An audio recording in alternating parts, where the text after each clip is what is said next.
ito sa mga lumang istruktura, sa mga simbahan at tulay na itinayo ng mga Kastila. Nandyan at nakatayo pa rin ang mga simbahan, pero nasaan na ang mga lumang tulay?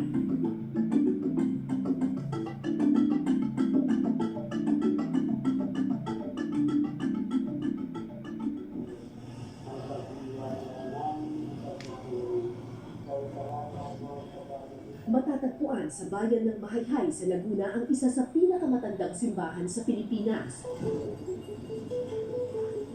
Ayon sa kasaysayan, kilala rin noon ang Mahayhay para sa isang pamusong tulay. Katunayan, minsan pa itong binanggit sa El Filibusterismo ni Jose Rizal, ang tulay na kung tawagin, Puente del Capricho.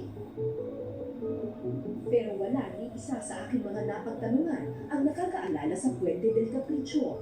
May alam daw silang tulay ng Kastila, pero iba daw ang pangalan. Una pong daanan niya, daan ng mga tao rito sa... Ang daan ng mga tao yun. Ang alin?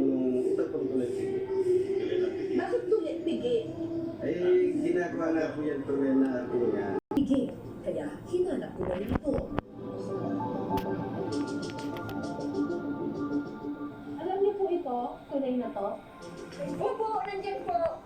Special name ng tulay nito ay Puente de Capricho. Pero, ang tawag ng mga tao dito ay tulay pigi.